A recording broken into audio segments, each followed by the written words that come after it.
Damas y caballeros, con la tinta del divorcio aún fresca, el hombre que amé más que a mi vida me arrebató la finca valorada en 10 millones de euros, el fruto de mi juventud y mi pasión. No solo me echó de casa con las manos vacías, sino que tuvo la crueldad de arrojarme a la cara una invitación de boda de un rojo intenso, con una foto de él y su amante sonriendo felices. Dijo con voz burlona: «Ven el fin de semana y felicítanos, exesposa. Ven a ver cómo es la verdadera felicidad». Me quedé allí, sintiéndome la mujer más desdichada del mundo entre los escombros de mi matrimonio destrozado. Pero cuando llegué a casa con la invitación manchada de lágrimas, mi madre no se enfadó en absoluto al verla. Simplemente esbozó una sonrisa enigmática y fría. Me dio una palmada en el hombro y dijo: «No llores, hija mía. Maquíllate, ponte guapa y ve. Mamá te va a mostrar una obra de teatro magnífica. Toda tragedia comienza con una fe ciega. Soy Isabella, diseñadora de interiores. Me enamoré a primera vista de Javier, un director de medios atractivo y talentoso. Él me mostró un mundo deslumbrante, me pintó un futuro de color de rosa. Y yo le creí. Nos casamos, y el mayor regalo de bodas que mi madre, Carmen, nos dio fue una villa en una finca exclusiva. Mi madre era una simple ama de casa que, tras perder a mi padre temprano, me había criado sola con mucho esfuerzo. Sabía que había invertido todos sus ahorros y hasta el último céntimo para conseguir ese regalo tan valioso. Por eso, valoré aún más esa casa, dedicando 3 años de mi juventud y pasión a diseñarla personalmente y supervisar su construcción, convirtiéndola en una obra de arte. Quería corresponder al corazón de mi madre y construir un hogar feliz con el hombre que amaba, pero no sabía que ese paraíso pronto se convertiría en un infierno. Tan pronto como la villa estuvo terminada y fue tasada en 10 millones de euros, Javier empezó a cambiar. Se volvió frío. Llegaba tarde a casa con frecuencia. Mi suegra, la señora Pilar, que desde el principio me había menospreciado por considerar que mi origen familiar no estaba a la altura del suyo, se volvió aún peor. Se mudó a vivir con nosotros, convirtiéndome en su sirvienta no remunerada y atormentándome constantemente con críticas. Sin embargo, el culmen de la mentira y la crueldad vino del propio Javier. Hace unos 2 meses, llegó a casa con el rostro lleno de preocupación y angustia. Dijo que su empresa estaba en dificultades y necesitaba una gran suma de dinero para evitar la quiebra. Me suplicó, diciendo que esta villa era lo único que podía salvarle. Quería hipotecarla en el banco para obtener un préstamo. «Isabella, ayúdame solo esta vez», me dijo, con los ojos llorosos, mientras me cogía las manos. «Si superamos este bache, te lo compensaré todo. Esta casa es tuya, solo necesito ponerla a mi nombre para el préstamo. Nunca la codiciaría. Como esposa que amaba y confiaba ciegamente en mi marido, ¿cómo podría soportar verle hundirse? No lo dudé ni un instante. Al día siguiente me llevó a una notaría. Sobre la mesa había una gruesa pila de documentos. Me señaló dónde debía firmar, diciendo que era un contrato de garantía de activos, un procedimiento necesario para el préstamo bancario. Preocupada por mi marido, y con total confianza en él, firmé sin leer detenidamente cada página. Ese fue el error fatal de mi vida. No sabía que, entre las docenas de páginas de ese contrato de garantía, él había insertado hábilmente un contrato de donación de bienes inmuebles. Mi firma, estampada en un estado de confusión, puso fin a mi propiedad sobre la obra en la que había volcado toda mi pasión. Una vez que logró su objetivo, su verdadera naturaleza salió a la luz. Ya no parecía triste ni preocupado. Volvió a casa, pero no solo, sino acompañado de Valeria, una influencer que yo sospechaba vagamente que era su amante. Delante de mí y de mi suegra, declaró con total naturalidad: «Quiero el divorcio». Mi suegra, en lugar de sorprenderse, sonrió con satisfacción. Resultó que todo había sido una farsa orquestada por ellos. La historia de la empresa en crisis era solo una excusa para engañarme y hacer que firmara los papeles para arrebatarme la casa. «Mírate», dijo con desprecio. «Siempre metida en casa. Eres aburrida. Ya no encajas conmigo. Valeria es mi mujer». Me quedé paralizada. En una sola tarde, lo había perdido todo. El marido que amaba, la casa en la que había puesto mi alma y mi fe en el amor. Me echaron con una vieja maleta y el corazón hecho añicos. Y para echar sal en la herida, sacó la invitación de boda de su bolsillo y la arrojó a mis pies. «Ah, casi lo olvido», dijo con una sonrisa diabólica. «Este fin de semana, Valeria y yo nos casamos, aquí mismo, en esta finca. Ven a felicitarnos. Ven a ver qué clase de mujer es la que me merece a mí y a esta casa». Me quedé de pie bajo el sol de Madrid, llorando. Sentí una humillación extrema, impotencia y desesperación. No tenía a dónde ir. Solo pude arrastrar mi pesada maleta de vuelta a la pequeña casa de mi madre. Al verme regresar en ese estado lamentable, mi madre no preguntó mucho. Simplemente me abrazó en silencio. Llorando le conté todo. La traición de Javier y la vil trama que usó para robarme la finca. Le mostré la invitación, la prueba de mi humillación. Pensé que lloraría conmigo, que se enfadaría y maldeciría a ese traidor. Pero no. Miró la invitación en silencio y una sonrisa enigmática e indescifrable, que nunca antes le había visto, apareció en sus labios. ¿Se casan en la finca La Promesa?, preguntó con una voz extrañamente tranquila. Bien, muy bien. La miré atónita. Mamá, ¿por qué dices eso? Dejó la invitación y me dio una ligera palmada en el hombro. Sus ojos, normalmente tan amables, ahora tenían un brillo agudo y calculador que nunca había notado. No llores, hija mía, dijo con voz firme. Ponte guapa, elige tu vestido más espectacular y ve a esa boda. Te prometo que te espera una obra de teatro magnífica. Una obra de teatro realmente magnífica. Queridos lectores, si os preguntáis qué magnífica obra de teatro ha preparado la madre y cómo su hija obtendrá justicia de ese astuto exmarido, dadle a me gusta, compartid y suscribíos al canal para no perderos la emocionante y catártica continuación de esta historia. La enigmática sonrisa de mi madre, lejos de aliviar mi dolor, me dejó aún más confundida y perdida. Mi mundo acababa de derrumbarse. Había perdido al marido que amaba, la casa en la que había invertido toda mi pasión y había sido humillada hasta lo más profundo de mi ser. ¿Cómo podía mi madre estar tan tranquila? ¿Cómo podía sonreír ante la tragedia de su propia hija? Mamá, sollocé, apoyándome en su hombro. Todo ha terminado. No tengo nada. Se ha llevado hasta la casa que me regalaste. Soy una inútil. No he podido protegerla. Pensé que me consolaría, que me diría que los bienes materiales se recuperan. Pero en lugar de eso, me dio unas palmaditas en la espalda y me ayudó a sentarme. Me miró directamente a los ojos, y su mirada, habitualmente tierna, ahora tenía un brillo extrañamente afilado. Isabella, dijo, y su voz ya no era la de una madre cariñosa, sino la de alguien que tiene todo bajo control. Levanta la cabeza. Las lágrimas no solucionan nada. Quien debería estar llorando ahora no eres tú, sino ese traidor. Se fue a la cocina y me preparó una taza de tila caliente. El calor de la taza se extendió por mis manos, pero no pudo descongelar mi corazón helado. Me senté, mirando fijamente la pared blanca. Mi mente estaba en blanco. Solo resonaban en mi cabeza la imagen de Javier y Valeria sonriendo felices en la invitación y sus crueles palabras. Ven a ver cómo es la verdadera felicidad. Mi madre se sentó frente a mí. Me observó en silencio, sin decir nada. Su mirada no era de compasión, sino de paciencia, como si esperara a que me calmara por mí misma. Después de un largo rato, cuando mis sollozos amainaron, habló lentamente. Isabella, ¿alguna vez te has preguntado por qué siempre he ocultado mi pasado? ¿Por qué le decía a la gente que era una simple ama de casa que vivía de la pequeña pensión que dejó tu padre? La miré, confundida. No, nunca me lo pregunté.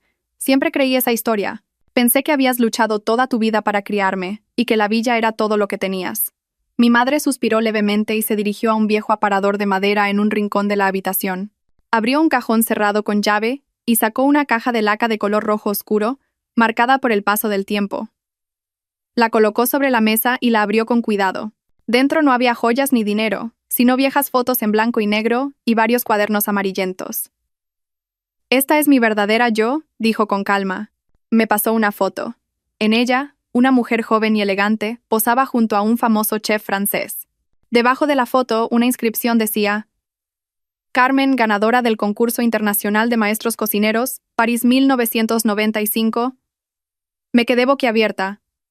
«Mamá, ¿esta eres tú?» Sí, asintió. Me pasó otra foto, en la que estrechaba la mano de un jefe de Estado en la inauguración de un restaurante de lujo. Luego vinieron recortes de famosas revistas de gastronomía.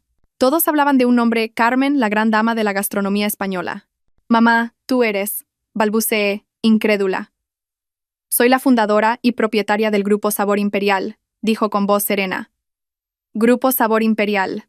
Ese nombre me golpeó como un rayo. Era una marca nacional, un imperio gastronómico valorado en miles de millones, con cientos de restaurantes por todo el país y en el extranjero. ¿Pero por qué? Por tu padre, dijo, y una profunda tristeza cruzó su mirada. Tu padre era un buen hombre, un artista talentoso. Le amaba con locura, pero nunca pudo superar mi sombra, que era demasiado grande. Mi dinero y mi fama, sin darme cuenta, mataron su autoestima y su talento. Vivió toda su vida sintiéndose inferior y culpable. Me tomó la mano.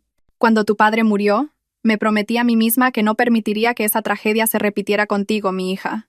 Quería que tuvieras una vida normal, que encontraras a un hombre que te amara de verdad por ser tú, no por la inmensa fortuna que heredarías. Por eso decidí vivir en la sombra y ocultarlo todo. Observé a Javier muy de cerca, continuó. Su voz se endureció. Al principio tenía la esperanza de que fuera un hombre emprendedor y bueno contigo. Pensé que quizás habías encontrado al hombre adecuado, pero todavía no confiaba del todo. La sangre de una empresaria no me permite apostarlo todo en un juego con probabilidades inciertas. Así que, dijo con voz enigmática, cuando os regalé la finca La Promesa, no os di simplemente una propiedad. ¿Qué significa ese regalo?, pregunté, todavía sin entender. Mi madre sonrió. Era la misma sonrisa fría que vi cuando miró la invitación de boda. No era un simple regalo, hija mía. Era una trampa legalmente perfecta. Y Javier, con su codicia e ignorancia, ha entrado en ella por su propio pie. Dicho esto, sacó de la caja otro dossier, encuadernado en cuero azul oscuro, que parecía nuevo. Tu verdadero regalo de bodas está aquí. Cogí el dossier de sus manos, temblando. Pesaba extrañamente, no solo por el papel, sino por el secreto que estaba a punto de descubrir.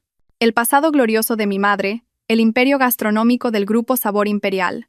Todo esto ya superaba mi imaginación, y ahora resultaba que mi regalo de bodas ocultaba otro secreto, una trampa. Abrí la cubierta, y lo primero que vieron mis ojos fue la frase: Contrato de donación condicional de bienes inmuebles.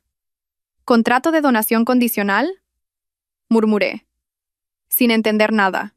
Exacto, dijo mi madre, su voz ahora como la de una abogada experimentada. Cuando decidí regalaros la villa, hice que el mejor equipo legal del Grupo Sabor Imperial redactara este contrato. No es un contrato de donación normal, hija mía. Me señaló una cláusula impresa en letra pequeña, pero cuidadosamente subrayada. Entrecerré los ojos y leí: Cláusula 3.2. Eficacia del contrato. La eficacia de este contrato de donación y el derecho de propiedad de los donatarios, Isabella y Javier, solo se reconocerán mientras ambas partes mantengan una relación matrimonial válida, demostrada por el correspondiente certificado de matrimonio, y convivan como un matrimonio unido por el afecto. Leí la cláusula una y otra vez, y entonces una comprensión asombrosa comenzó a iluminar mi mente.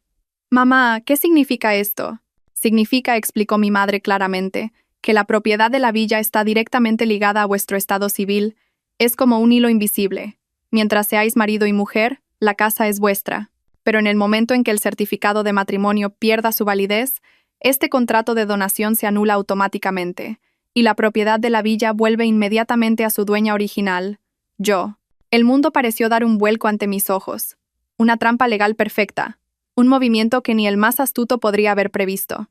Pero él ya me engañó para que firmara la escritura a su nombre, mamá, dije, todavía preocupada. ¿De qué sirve eso? Mi madre se burló. Él es solo un director de medios mediocre. ¿Cómo podría competir en ingenio con mi equipo legal? Esos papeles que te hizo firmar, ya sea un contrato de donación o un acuerdo de propiedad, legalmente se consideran transacciones secundarias derivadas del contrato original. Para que lo entiendas fácilmente, dijo mi madre, el árbol de la propiedad de Javier creció de la raíz del contrato que yo os di. Ahora que os habéis divorciado y esa raíz ha sido eliminada, el árbol no tiene más remedio que secarse y morir. Todos los documentos posteriores carecen de valor. La casa ya no es suya desde el momento en que el juez dictó sentencia de divorcio. Ahora mismo, está viviendo ilegalmente en mi casa. Me quedé completamente atónita.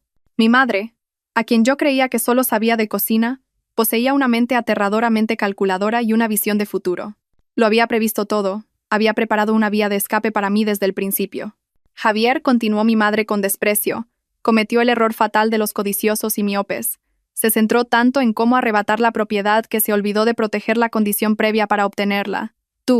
Él mismo rompió con sus propias manos la única cláusula que podría haberle dado todo. Mi dolor pareció reducirse a la mitad, y en su lugar comenzó a brotar una pequeña y jubilosa alegría. Entonces, ¿qué hacemos ahora? ¿Le demandamos inmediatamente y recuperamos la casa? ¿Demandar? ¿Por qué tanta prisa, hija mía?, sonrió mi madre. Era la misma sonrisa fría que vi cuando miró la invitación de boda. ¿Qué gracia tendría un juicio? No tenemos que hacer nada. Simplemente sentarnos y esperar a que el pez salte solo a la red. Cogió la invitación de boda de la mesa y la admiró como si fuera una obra de arte. Envió una invitación, ¿verdad? Dijo que quería casarse en esa misma finca. Perfecto. Cuanto más ruido haga, más humillante será su caída. Él quería la boda del siglo, y yo le daré el desastre del siglo. ¿Qué quieres decir, mamá?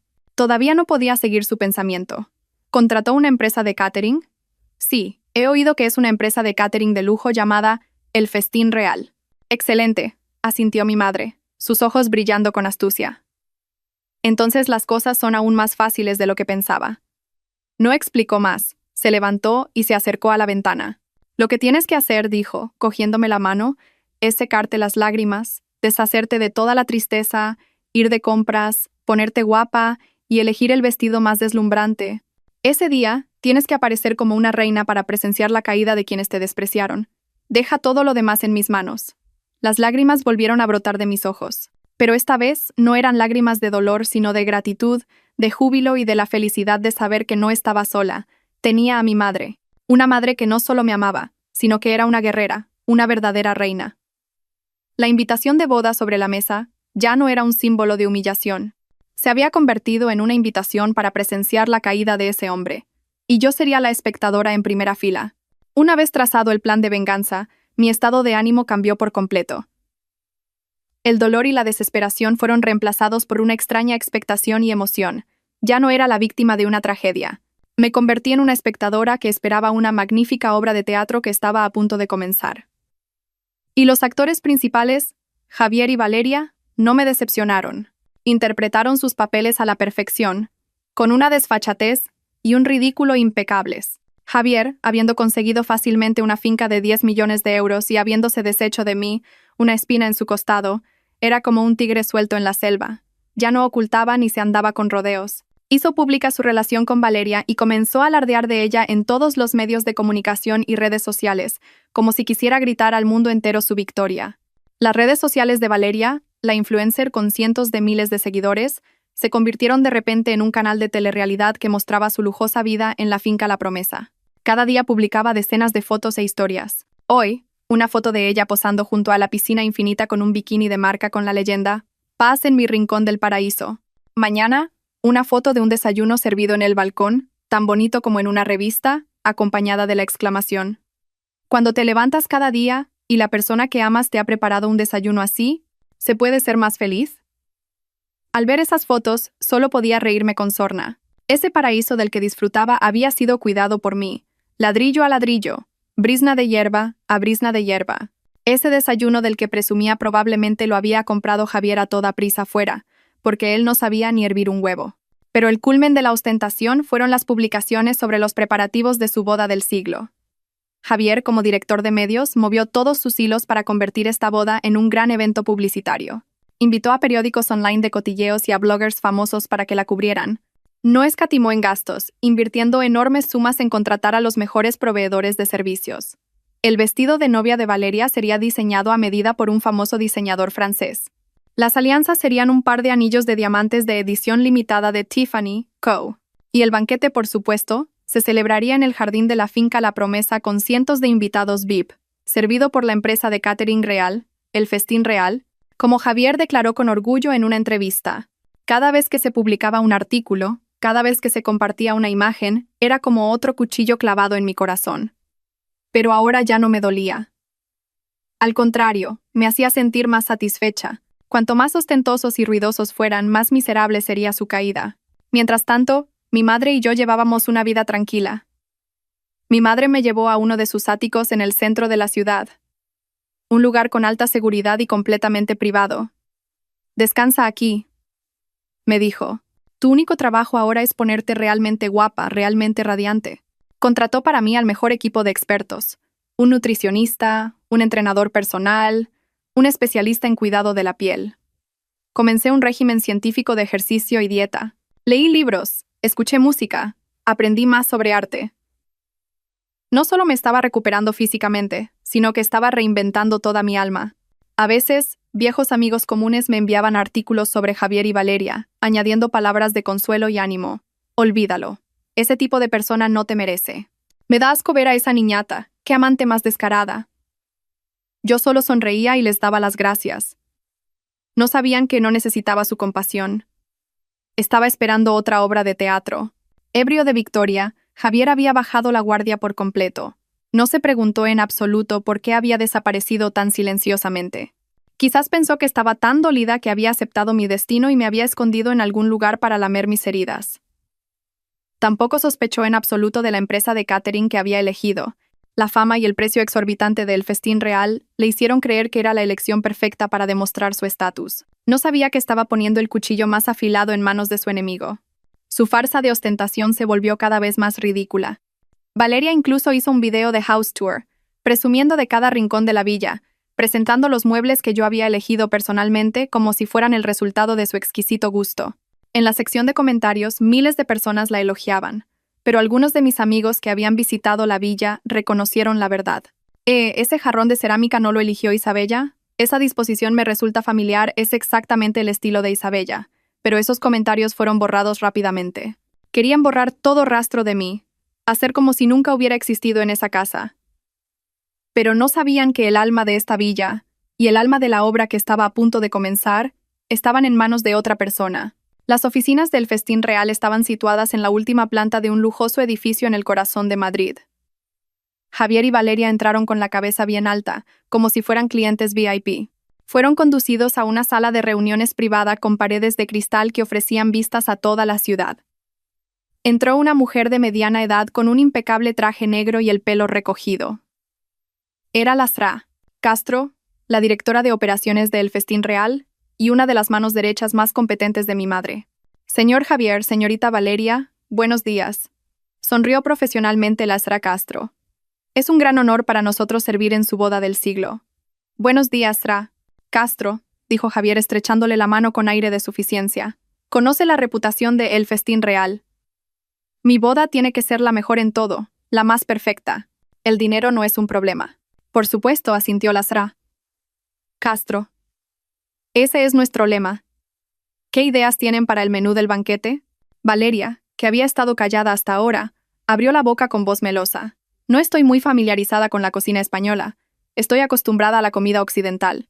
El menú tiene que ser realmente lujoso, lleno de cosas como langosta de Alaska, buey de Kobe, foie gras francés. No estoy acostumbrada a la comida rústica como los callos o la fabada. Miró de reojo a Javier como si quisiera lanzarle una indirecta a mí, su rústica exesposa. Javier asintió con aprobación. Así es, mi Valeria tiene un gusto muy refinado.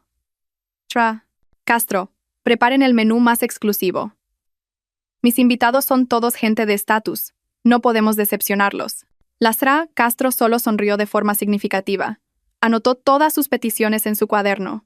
Sí, entendido. Les prometo que prepararemos un menú especial que les brindará a ustedes y a todos sus invitados una experiencia gastronómica inolvidable. Después de despedir a Javier y Valeria, Lasra Castro hizo una llamada inmediatamente. Presidenta, el pez ha picado. Al otro lado de la línea, mi madre, Carmen, estaba sentada en su estudio, bebiendo un té. Sonrió levemente. Bien, procede según el plan. Advierte al equipo de cocina que preparen el menú de la forma más especial. Sí, entendido. Pero, presidenta, dudó Lasra Castro, ¿no afectará esto a la reputación del Festín Real? ¿Reputación? Se rió mi madre. ¿Qué significa la reputación de una filial comparada con el honor de mi hija? Además, esto no es una destrucción. Es una performance de arte culinario. Les vamos a enseñar a qué sabe la verdad. Y así se elaboró un plan detallado. Mi madre, la gran dama de la gastronomía española, redactó personalmente el menú secreto. No necesitaba estar presente, pero todas sus órdenes se transmitían y ejecutaban de forma absoluta. Llamó al chef más talentoso de la cadena de restaurantes del Grupo Sabor Imperial, un maestro de la cocina tradicional capaz de convertir el plato más humilde en una obra de arte. Tu misión esta vez, le dijo, no es hacer que sepa bien, sino que sepa muy auténtico. El sabor de la mentira y el sabor de la cuenta a pagar. Todos los preparativos se llevaron a cabo en secreto. Javier y Valeria seguían convencidos de que tendrían un banquete real. Unos días antes de la boda, el Festín Real les envió un menú falso, lleno de nombres rimbombantes en francés. Foie gras a la plancha con salsa de higos, langosta al horno.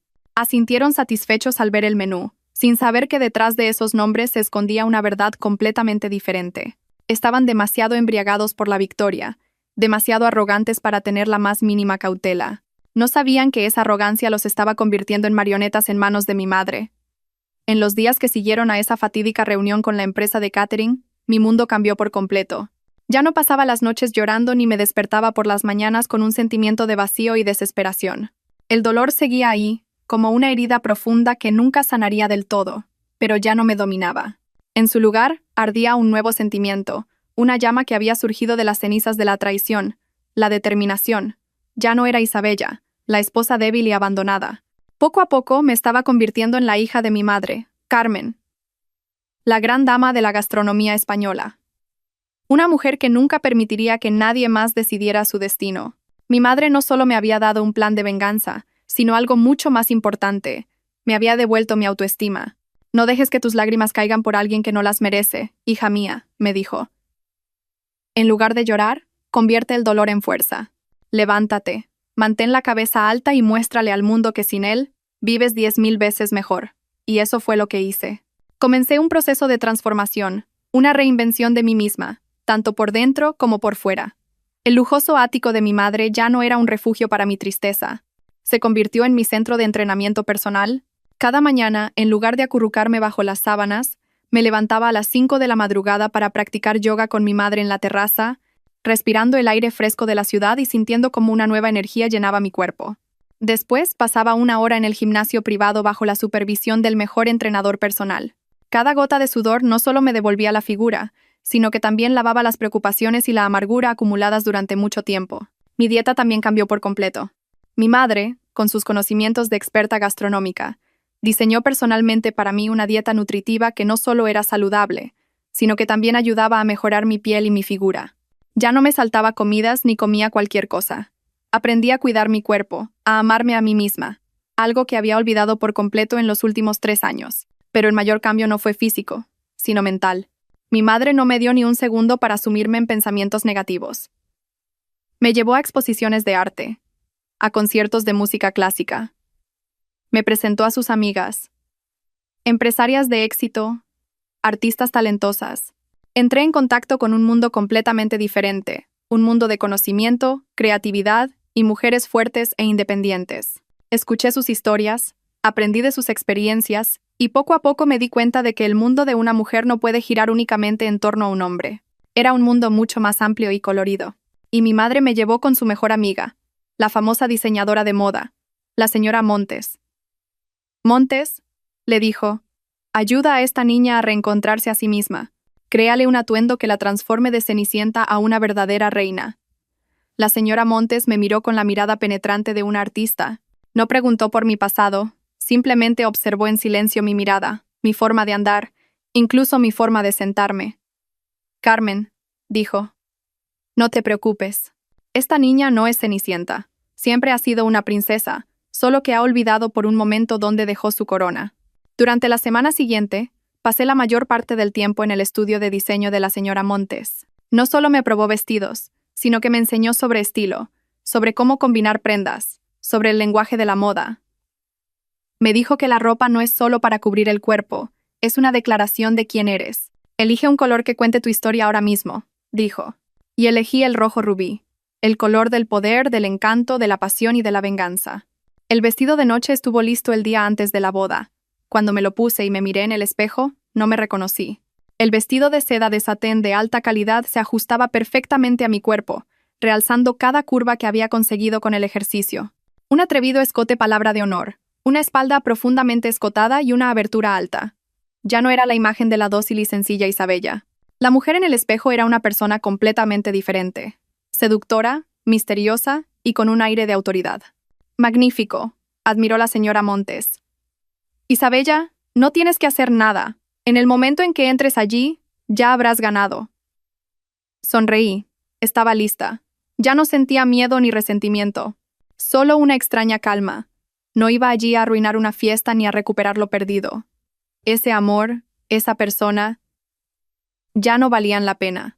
Iba allí como una espectadora especial, para ver una obra de teatro y para poner fin oficialmente a mi pasado.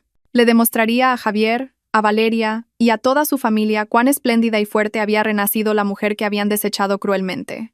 Ese fin de semana, el cielo de Madrid estaba despejado y soleado, como si quisiera realzar aún más la boda del siglo de Javier y Valeria. La finca La Promesa, en la que había puesto toda mi pasión, ahora estaba decorada de forma ostentosa, pero con un estilo completamente diferente. El ambiente refinado y acogedor que yo había intentado crear había desaparecido, reemplazado por un lujo exagerado y opulento. Miles de rosas blancas y rosas formaban un arco de flores gigante. Cintas de seda blanca colgaban por todas partes. Y en el centro del jardín se había erigido un gran escenario con una enorme pantalla LED donde se proyectaban en bucle las románticas fotos de boda de los novios. Todo era perfecto. Una perfección ostentosa por fuera, pero vacía por dentro. Desde el mediodía, coches de lujo comenzaron a llegar en fila. Los invitados eran todos personalidades influyentes del mundo de los negocios y el entretenimiento. Los periodistas y la prensa también se congregaron en la zona de prensa, listos para capturar cada momento de este evento tan sonado. Los protagonistas de la fiesta, Javier y Valeria, aparecieron como un príncipe y una princesa de cuento de hadas. Valeria llevaba un vestido de novia de una marca famosa, con miles de diamantes brillantes. Su rostro estaba perfectamente maquillado y su sonrisa feliz era incontenible. Se aferraba al brazo de Javier, paseando de mesa en mesa, recibiendo felicitaciones y miradas de envidia. Estaba en la cima de su vida. Había conseguido un marido rico, la boda de sus sueños y una finca que millones envidiarían. No sabía que todo aquello era un castillo de arena, a punto de ser barrido por un tsunami. Javier también estaba ebrio de victoria. Se veía elegante y seguro de sí mismo. Haberse apoderado de la finca y casarse con una nueva esposa guapa y rica le hacía sentirse como un rey. Quería que todos le adularan y le envidiaran. Había olvidado por completo mi existencia, o quizás intentaba olvidarla deliberadamente. Para él, yo era un error del pasado, una mancha que había sido limpiada. Mi ex-suegra, la señora Pilar, también vestida con un elegante traje de chaqueta, iba de un lado a otro, presumiendo de la nueva nuera que sí era digna de su hijo. «Mirad, así es como debe ser la esposa de mi hijo», decía con orgullo a sus amigas. «Guapa, capaz y sabe cómo tratar a la gente. Es una bendición para nuestra familia». No sabía que la bendición de la que presumía estaba a punto de convertirse en una catástrofe. La ceremonia de la boda transcurrió sin problemas y a la perfección. Intercambiaron los anillos, cortaron el pastel y brindaron con champán. Los aplausos no cesaban. Javier tomó el micrófono, su voz llena de una falsa emoción. «Gracias a todos por venir a celebrar con nosotros hoy. Hoy soy el hombre más feliz del mundo porque me he casado con la mujer más maravillosa, Valeria». Se volvió hacia la novia y le dio un beso en la frente. La sala entera estalló de nuevo en aplausos y vítores. Los flashes de las cámaras no paraban de disparar, inmortalizando su momento dorado. Estaban en la cima de la plenitud, de la victoria, y ese era el momento perfecto. Y entonces el maestro de ceremonias anunció: «Y ahora, damas y caballeros, levanten sus copas y prepárense para disfrutar del banquete real preparado por la mejor empresa de catering de Madrid, el Festín Real». Esa fue la señal. Yo, que hasta ahora había estado sentada tranquilamente en el coche aparcado fuera, observándolo todo en secreto, sonreí levemente.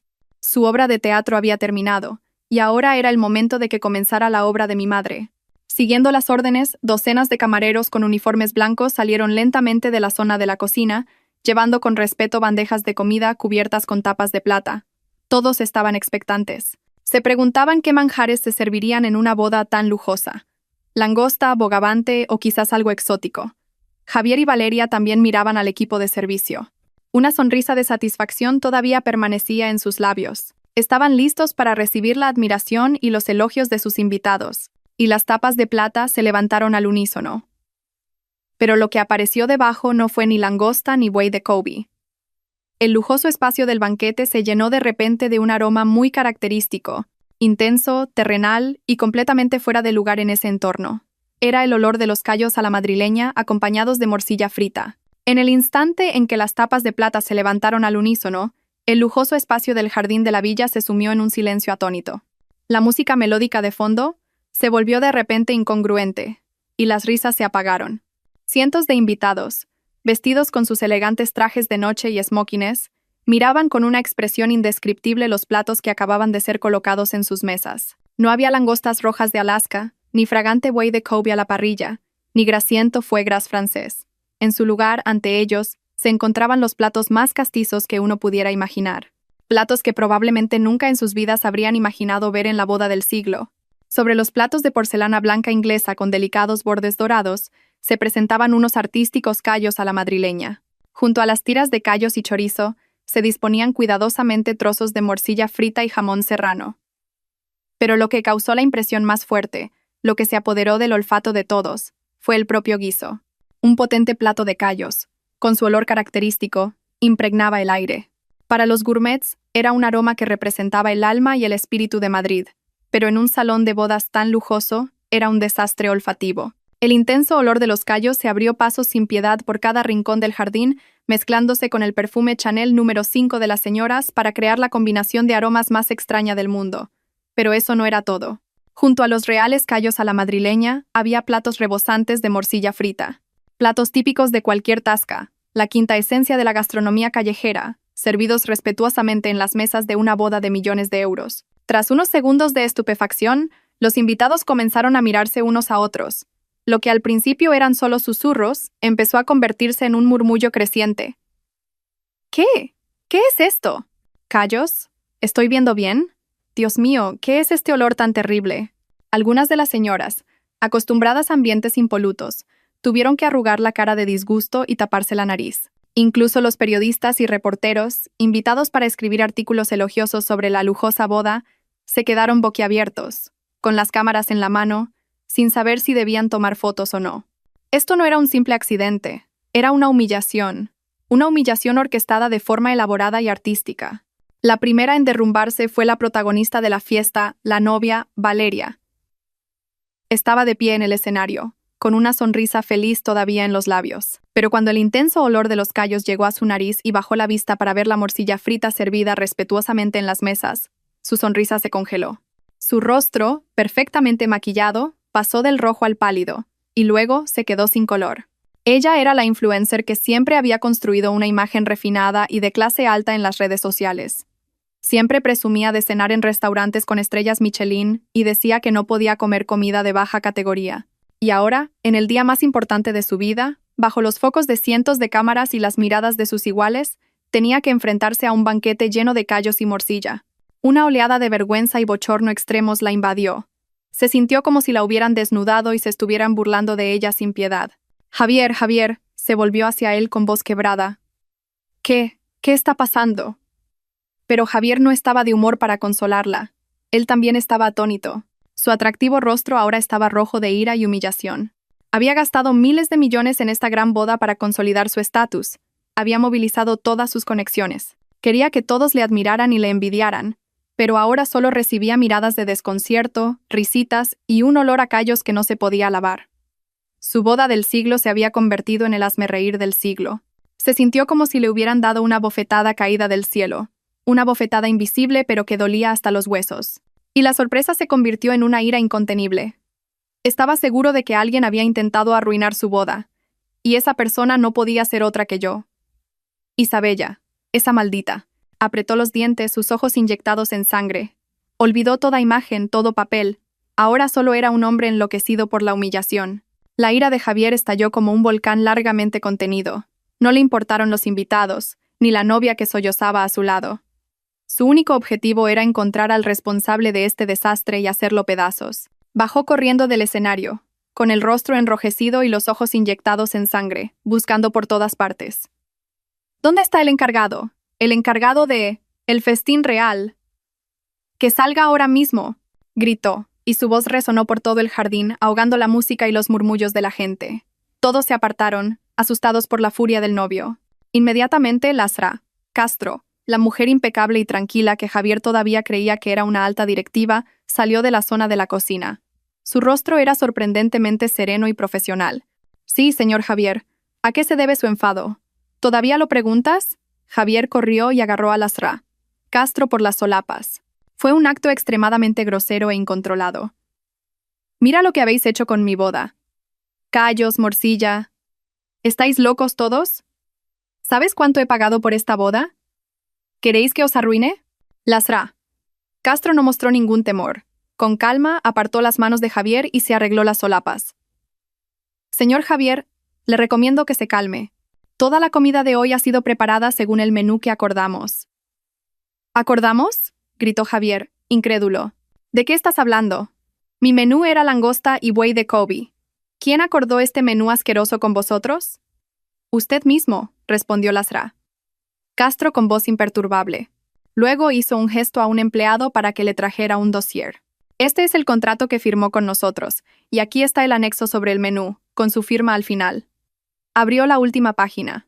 Allí, bajo una larga lista de platos tradicionales, estaba la firma de Javier, clara e irrefutable. El día que firmó el contrato, estaba demasiado confiado y desprevenido. Solo echó un vistazo a las cláusulas principales y firmó todas las páginas sin leer detenidamente el anexo. Había caído en la trampa más básica. ¿Es ella? Levantó la cabeza, sus ojos enrojecidos mirando al vacío como si me viera a mí. Estoy seguro, es esa maldita de Isabella. Se ha confabulado con vosotros para hacerme daño. ¿Dónde está? ¿Dónde está? Gritó como una bestia enloquecida, comenzando a buscarme. La escena era un caos total. Los invitados comenzaron a sentir que la situación se estaba poniendo seria, y algunos se levantaron y se fueron en silencio. Habían venido a felicitar, no a presenciar una farsa tan vergonzosa. Valeria, después de unos momentos de estupefacción, tampoco pudo soportarlo más. La vergüenza se convirtió en ira. También corrió, pero no para detener a Javier, sino para desahogarse. ¿Qué has hecho, Javier? Le golpeó el pecho con los puños, llorando. ¿En qué has convertido nuestra boda? En el hazme reír en un circo. Debería haberlo sabido. Casarme con un hombre con un pasado tan complicado como el tuyo seguro que traería problemas. Ahora mira, todo Madrid se reirá de mí. Cállate, la empujó Javier con fuerza, y ella casi se cae. ¿Tú qué sabes? Todo es por culpa de mi exmujer. Está aquí. Seguro que está aquí, riéndose de nosotros. Tenía razón. Estaba aquí. Pero no para reírme. Estaba sentada en un coche con los cristales tintados de negro, aparcado justo fuera de la puerta de la villa, observándolo todo tranquilamente a través de una pantalla conectada a una cámara oculta. A mi lado estaba mi madre, Carmen. Simplemente se sentó y tomó un sorbo de té, sin ninguna expresión en su rostro. ¿Es la hora, mamá? Pregunté con voz ligeramente temblorosa. Mi madre dejó la taza de té. Sí, asintió. Es hora de que la reina haga su entrada. Hizo un gesto al chofer. Las puertas de hierro de la villa se abrieron lentamente, y nuestro coche avanzó lentamente hacia el centro de la caótica escena. Todos los ruidos y las discusiones cesaron de repente. Desde los novios hasta los invitados que quedaban, todos se giraron con asombro para mirar el lujoso sedán que entraba. Sabían que el protagonista de la obra finalmente había aparecido. El Audi A8 negro de mi madre avanzó lentamente hacia el centro de la caótica escena, suave y silencioso, como una pantera negra entrando en su territorio. Se detuvo en el centro del jardín, a solo unos metros de donde los novios se habían quedado helados, justo donde las luces del escenario brillaban con más intensidad. Todos los ruidos se apagaron. Los gritos de Javier, los sollozos de Valeria, los murmullos de los invitados, todo desapareció, dejando solo el bajo zumbido del motor del vehículo y los latidos del corazón de los presentes. Contuvieron la respiración, esperando a ver quién bajaría de este lujoso coche no invitado. La puerta trasera del coche se abrió lentamente. Primero apareció un par de tacones de aguja de Christian Louboutin de color rojo rubí. La suela, roja como la sangre, era arrogante y autoritaria. Luego, una esbelta silueta con un deslumbrante vestido de noche rojo rubí. Era yo, Isabella. En el momento en que bajé del coche, todo el jardín se sumió en un silencio explosivo. Ya no era la Isabella de ayer. No era la mujer con el rostro cansado, la ropa vieja y la mirada siempre baja. La mujer que ahora estaba ante ellos era una persona completamente diferente. Mi pelo estaba recogido en un elaborado moño, revelando mi largo cuello y unos brillantes pendientes de diamantes. El maquillaje profesional había ocultado cualquier rastro de fatiga, dejando solo un rostro afilado, labios rojos y una mirada tranquila y fría. El vestido rojo rubí se ajustaba a mi cuerpo, realzando cada curva que había conseguido con el ejercicio, convirtiéndome en una llama deslumbrante que quemaba todas las miradas. Estaba erguida, con un porte elegante, en completo contraste con la desaliñada novia Valeria, con el rímel corrido a mi lado. Mi aparición, tan espléndida que no podía hacerlo más, fue una provocación silenciosa. Fue una bofetada directa en la cara de Javier y su familia. Isabella. Javier fue el primero en reaccionar. La sorpresa pronto se convirtió en una ira aún mayor que la de antes. Pensó que todo, desde el banquete de callos hasta este caos, era obra mía para arruinarlo.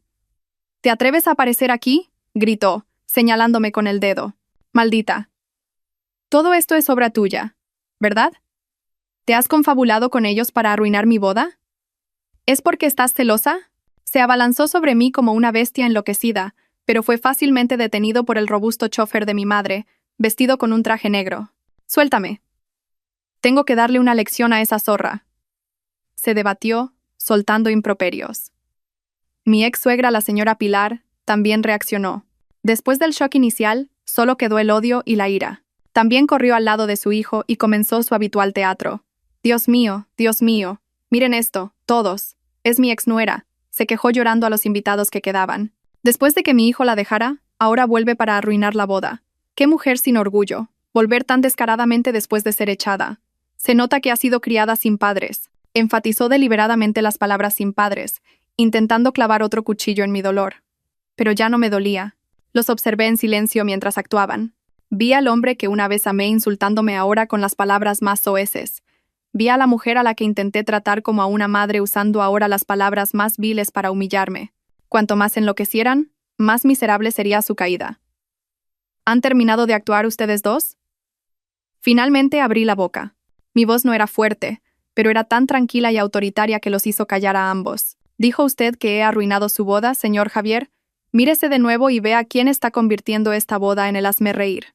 ¿Soy yo? ¿O es el propio novio quien está gritando y agarrando al camarero por las solapas como un loco? Luego me volví hacia la señora Pilar. Señora, ya no la llamé madre.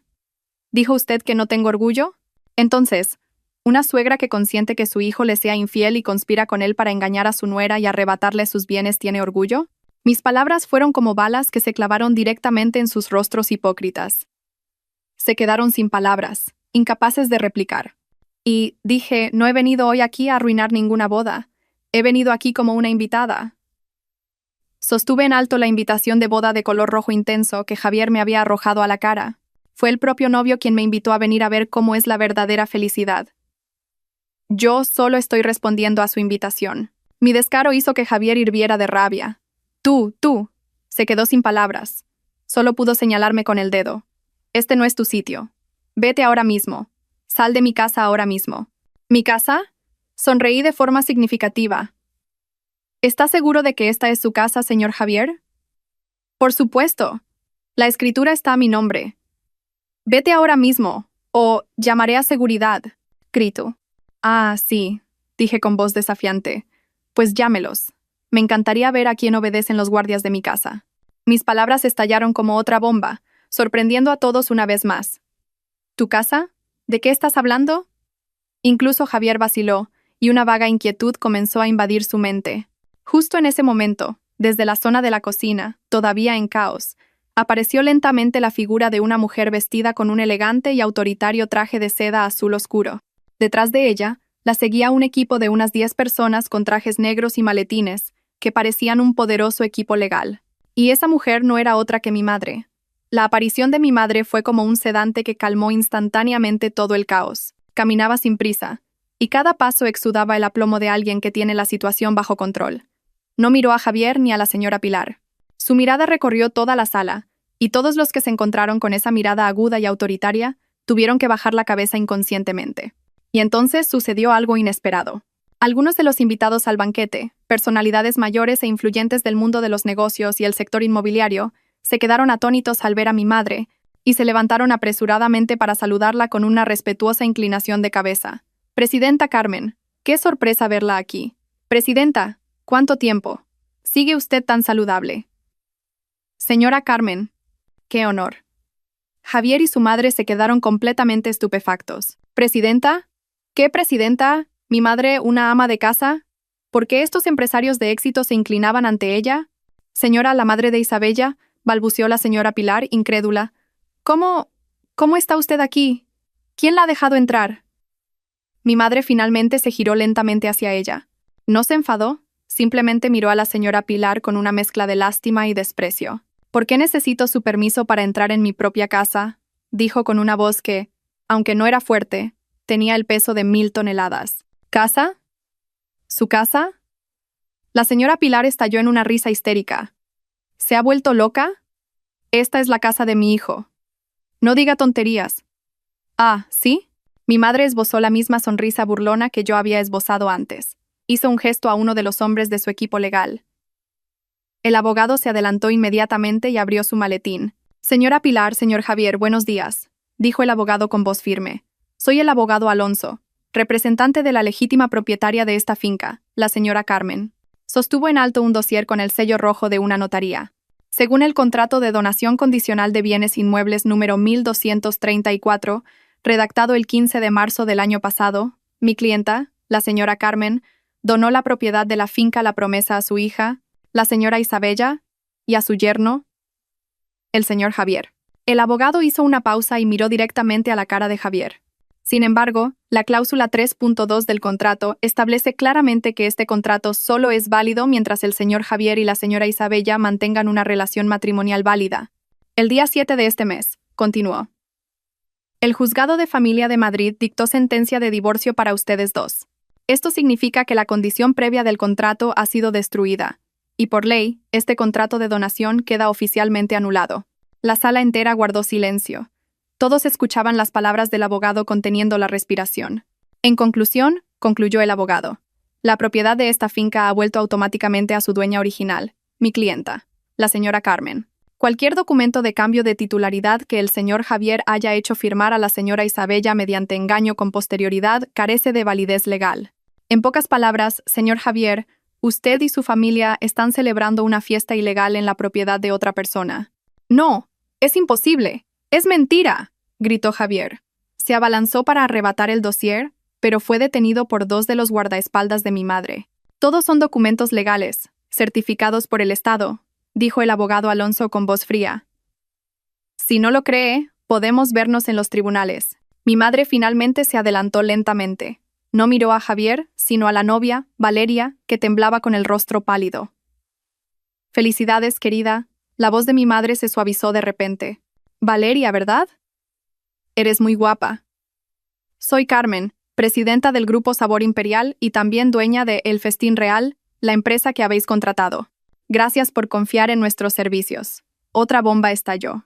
Valeria y Javier se quedaron completamente petrificados. Y como dueña de la casa, continuó mi madre.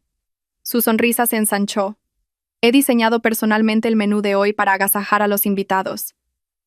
Lleno de platos tradicionales, llenos de sentimiento, callos a la madrileña, morcilla frita.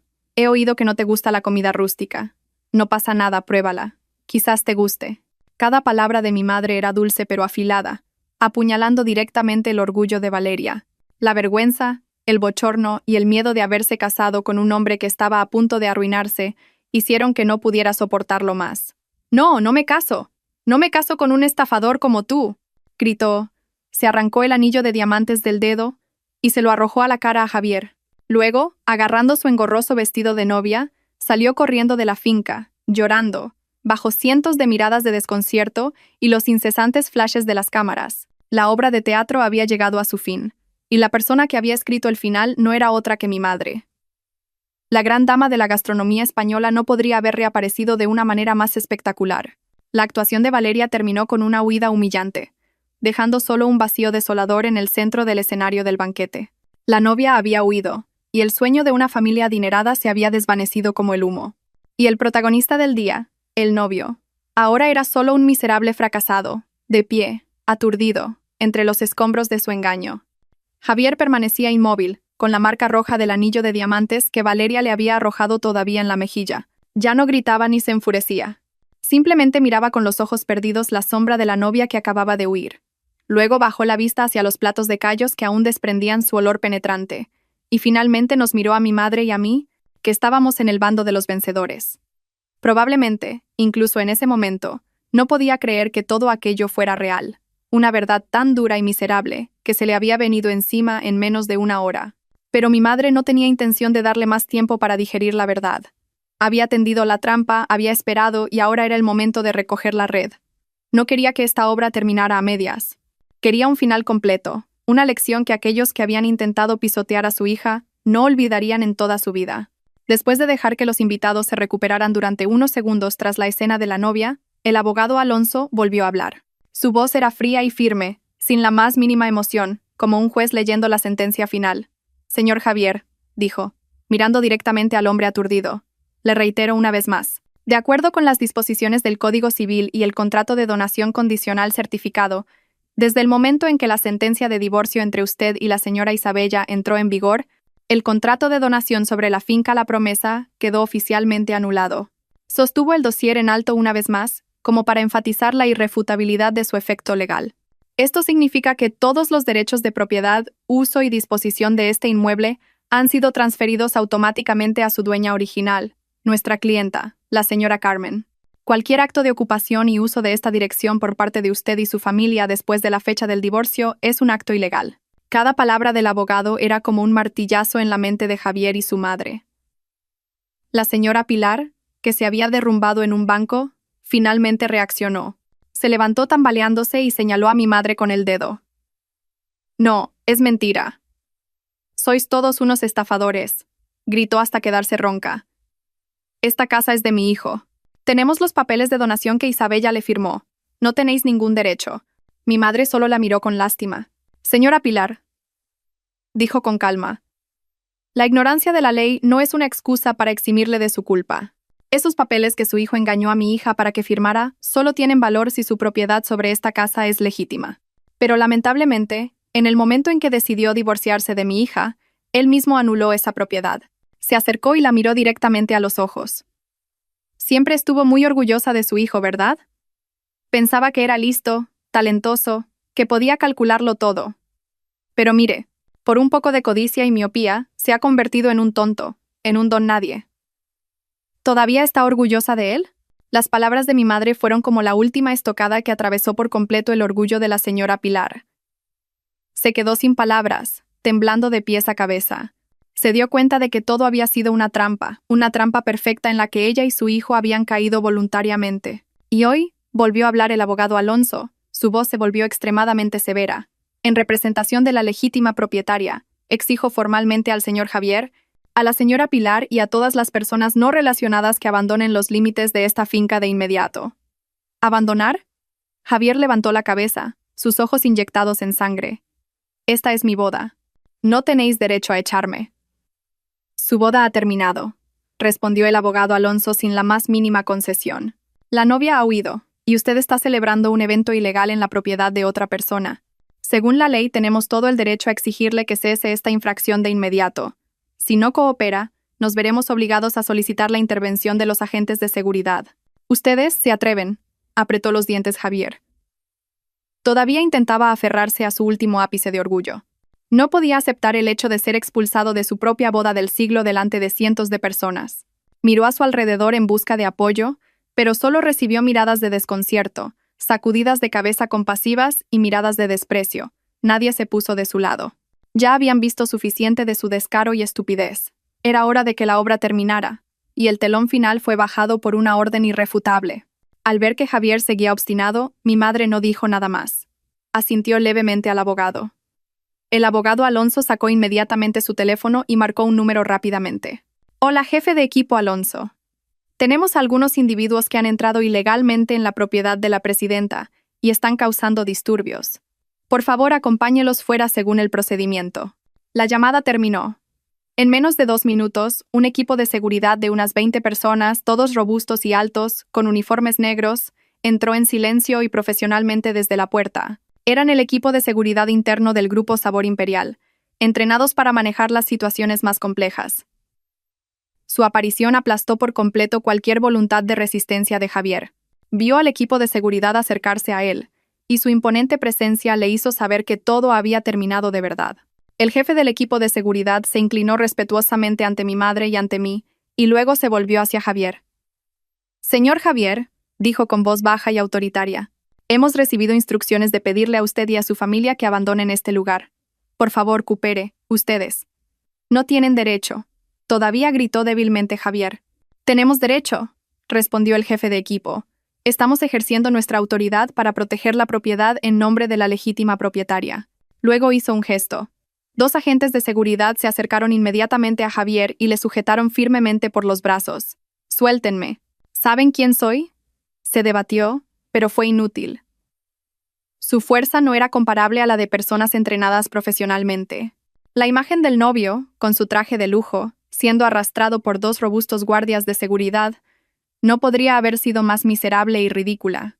La señora Pilar, al ver que se llevaban a su hijo, gritó y corrió a intentar hacer una escena. «Suelten a mi hijo. Sois unos ladrones». Pero también fue detenida por 2 agentes de seguridad femeninas. «Señora, por favor, acompáñenos», dijeron cortésmente, pero sus acciones fueron muy firmes. Todos los parientes de la familia, que hasta hace un momento habían sido arrogantes y engreídos, ahora fueron expulsados del lugar de la fiesta de la manera más bochornosa posible.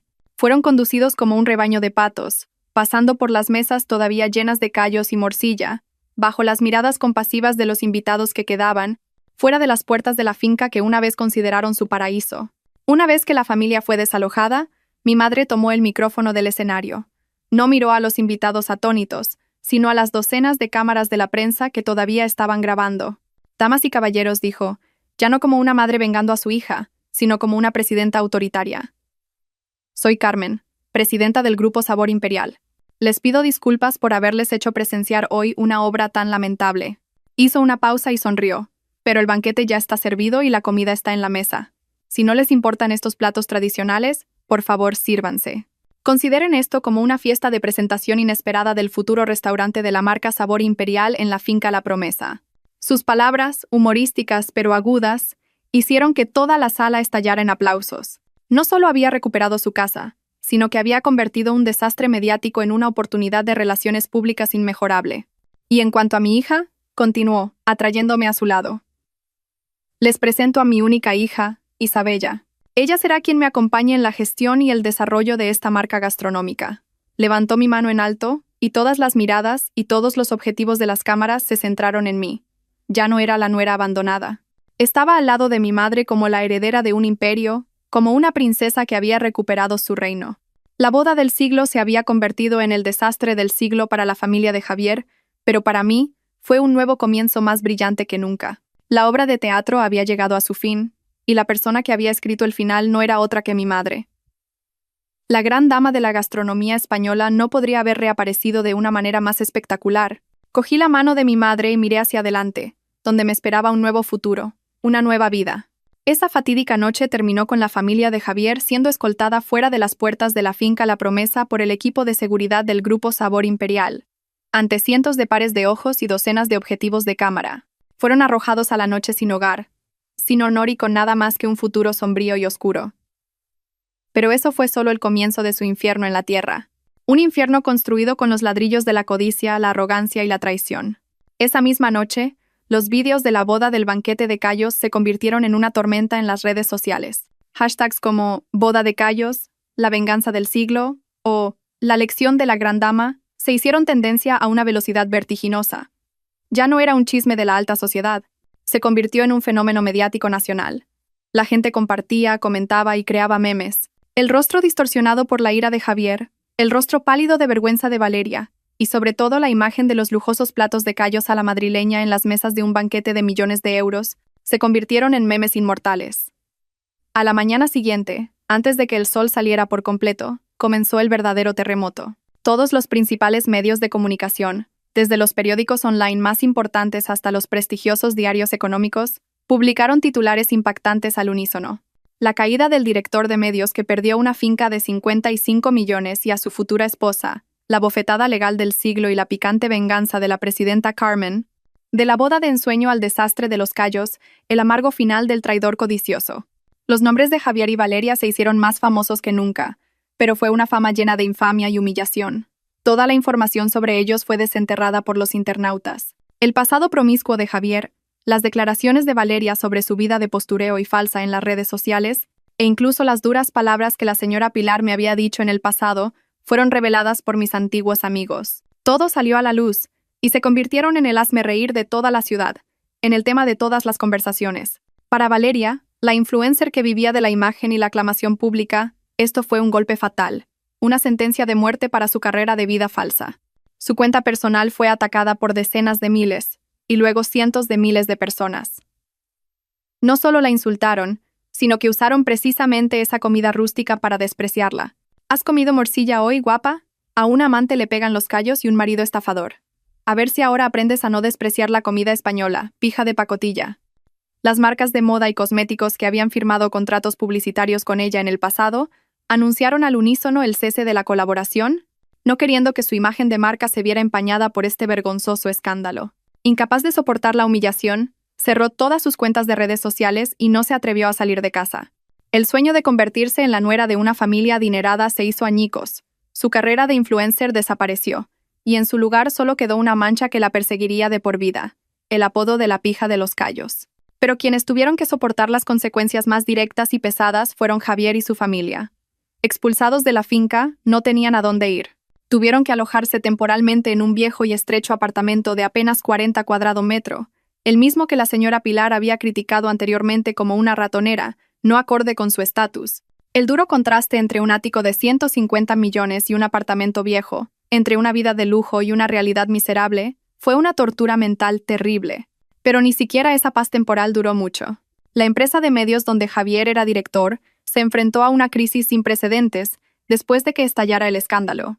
Los grandes clientes, sensibles a la imagen, enviaron correos electrónicos y llamaron al unísono para exigir la rescisión de los contratos. No podían seguir colaborando con un director de medios cuya vida privada era un desastre, un estafador y una persona de mala reputación.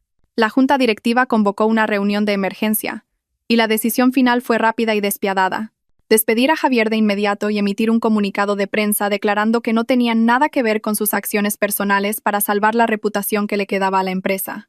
Habiendo perdido su trabajo, su casa, a su futura esposa y su honor, Javier se derrumbó por completo. Ya no gritaba ni enloquecía. Se encerró en esa estrecha habitación y se dedicó a beber día y noche. No podía enfrentarse a nadie, no podía contestar el teléfono, no podía leer los periódicos, pero no podía escapar de sí mismo. Mi imagen con el deslumbrante vestido rojo, la tranquila sonrisa de mi madre y el intenso olor a callos de esa fatídica noche lo atormentaban en cada noche de insomnio. Lo tenía todo en sus manos. Una esposa que lo amaba de verdad, la casa de sus sueños, un futuro brillante. Pero por su codicia infinita y su traición, él mismo lo había hecho añicos todo, pero el infierno no se detuvo ahí. Mi madre, Carmen, no era una persona que se anduviera con rodeos. Decidió llegar hasta el final para enseñarles una lección inolvidable sobre el peso de la ley.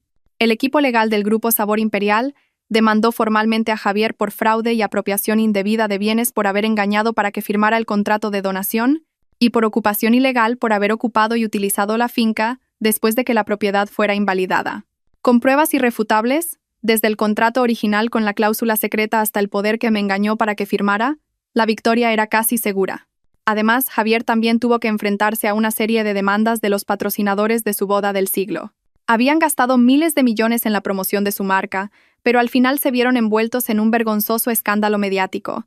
Le exigieron una indemnización total por los daños a su imagen y los costes. Las deudas se acumularon como una bola de nieve y su futuro se oscureció tras las rejas. Su madre, la señora Pilar, después de presenciar cómo su hijo pasaba de ser una estrella a un criminal en un instante, de ser un orgullo a una vergüenza, finalmente no pudo soportarlo más. El enorme shock la envejeció 10 años y debilitó su salud.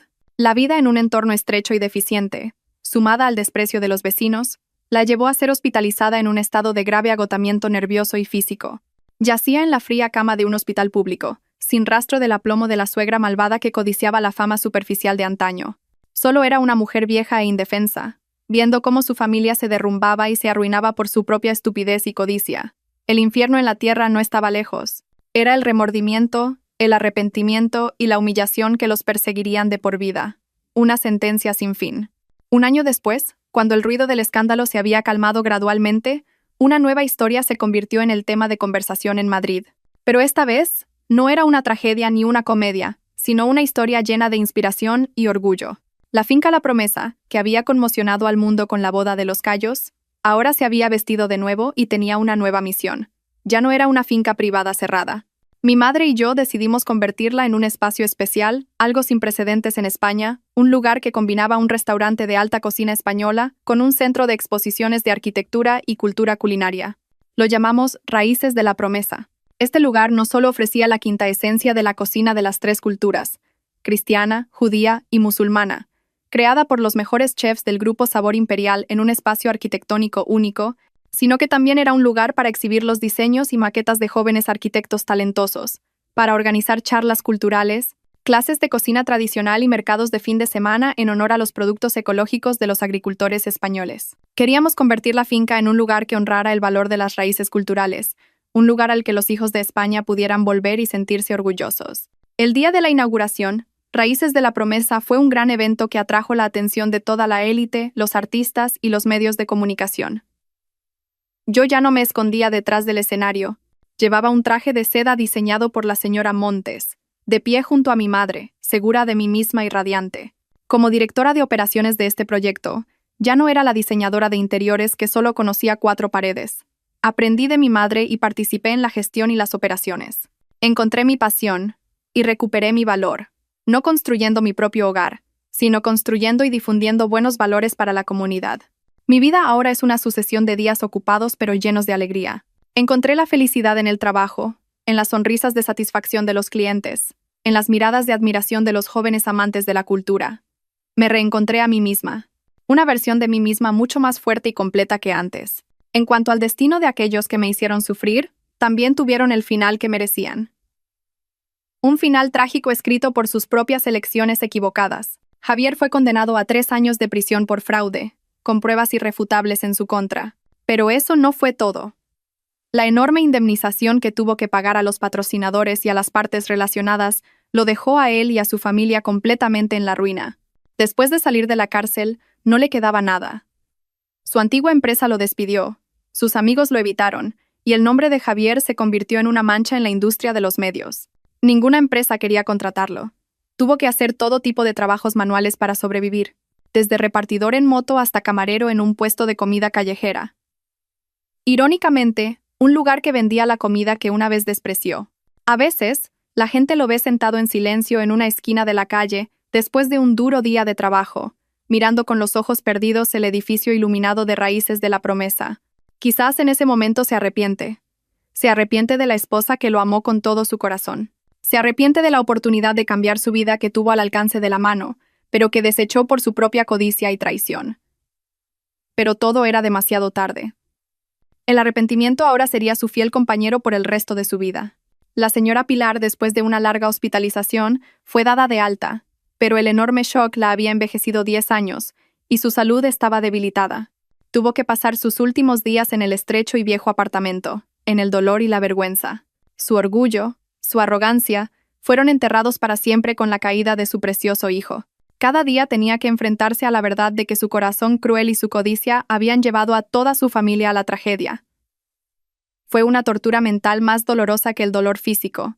Toda su familia tuvo que pagar un precio demasiado alto por sus malas decisiones. Una vez estuvieron en lo alto, mirándome con desprecio, pero al final, fueron ellos quienes se hundieron en lo más bajo de la sociedad. Una tarde, mientras estaba en el jardín de Raíces de la Promesa, mirando los nenúfares en plena floración en el estanque, mi madre se acercó y me abrazó. ¿Todavía los odias?, me preguntó en voz baja. Sacudí la cabeza y sonreí. No, mamá, ya no los odio. Quizás incluso debería estarles agradecida. Si no fuera por su traición, probablemente nunca habría descubierto mi verdadera fuerza ni habría tenido la vida tan significativa que tengo hoy. Así es. A veces, una puerta que se cierra ante nuestros ojos no significa el final, sino que es para abrirnos un nuevo camino, más amplio y mejor. Y yo encontré mi propio camino, un camino construido con autoestima, esfuerzo y el amor de una gran madre.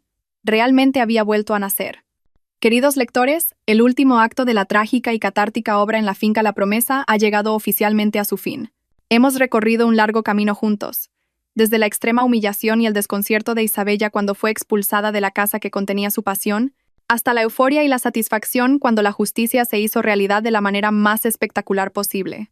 Cuando las últimas palabras se detienen y la música de fondo de la historia se desvanece lentamente, quizás en el corazón de cada uno de nosotros queden emociones complejas y profundas. Algunos sentirán júbilo y satisfacción ante el amargo final que recibió la familia de Javier, porque la ley del karma en el mundo es justa, y es una ley inmutable que quien siembra vientos, cosecha tempestades. Otros admirarán la sabiduría, la agudeza y la dirección magistral de la Madre Carmen, que protegió a su hija con su talento.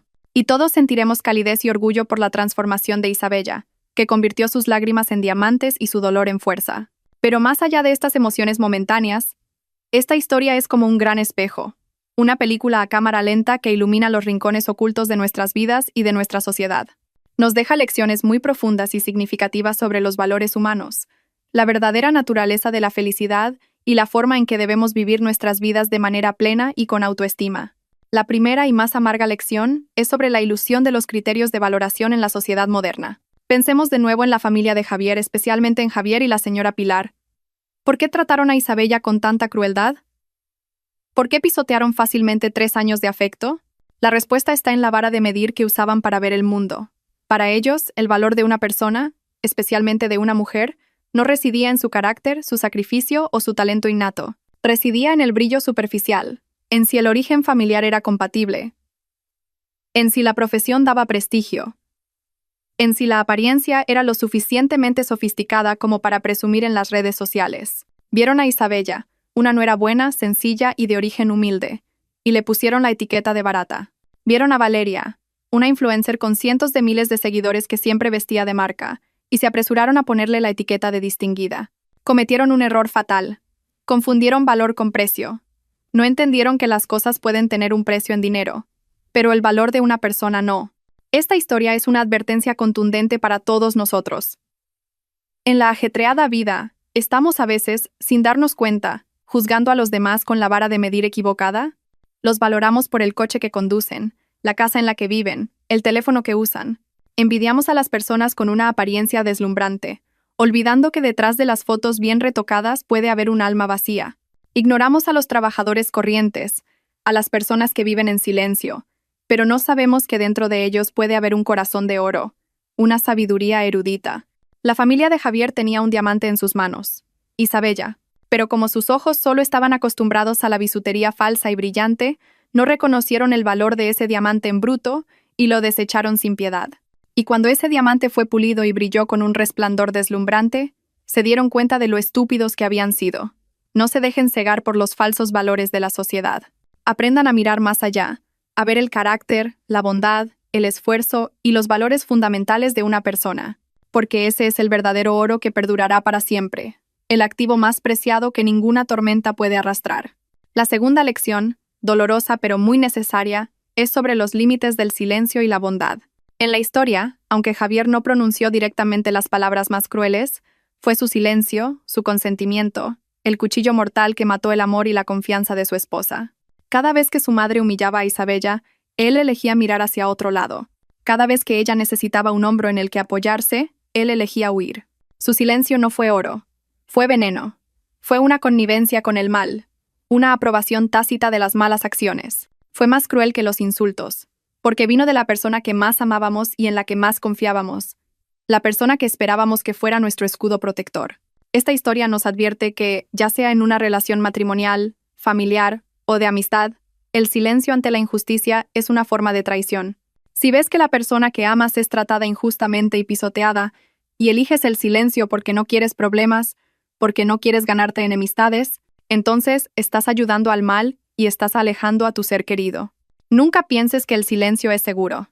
A veces, una palabra de defensa oportuna, un acto de protección en el momento adecuado, vale más que innumerables palabras de amor vacías. Sé valiente y alza la voz por la justicia, por las personas que valoras, porque de lo contrario, llegará un día en que te darás cuenta de que tu silencio cobarde tuvo un precio demasiado alto, el precio del arrepentimiento y la pérdida irreparables. Y de ahí obtenemos otra lección sobre la bondad. Isabella era demasiado buena, demasiado paciente. Su bondad no estaba bien depositada, y se convirtió en una debilidad que permitió a los demás ir más lejos. Pensó que si se sacrificaba y aguantaba, algún día lo entenderían, pero se equivocó. Para las personas egoístas y codiciosas, tu paciencia no es una virtud de sacrificio, sino una estupidez. Tu bondad no es tolerancia, sino una debilidad que pueden explotar. Esta historia nos enseña que la bondad debe ir acompañada de sabiduría y autoestima. Ser bueno con las personas que lo merecen es amabilidad, pero ser bueno con las personas que no saben valorarlo es ser cruel contigo mismo. Tienes que saber establecer los límites de tu paciencia, saber decir no cuando sea necesario. Tu bondad es un regalo precioso. No lo desperdicies en personas que no lo merecen. Y quizás la lección más profunda e inspiradora que podemos obtener es sobre el poder de la sabiduría y la preparación. La venganza de la madre y la hija no fue una explosión de ira. Fue un juego fríamente calculado, una obra de teatro elaboradamente orquestada. La madre Carmen, sabia y experimentada, no actuó a ciegas. Usó la ley y la arrogancia de su oponente como armas. La cláusula secreta en el contrato, el hecho de que aceptaran a El Festín Real como empresa de catering, todo eran movimientos que ya estaban preparados. Esto nos demuestra que cuando nos enfrentamos a personas astutas, enfadarse y gritar no sirve de nada. Solo la calma, la sabiduría y un plan bien preparado pueden llevarnos a la victoria. No actúes cuando estés enfadado.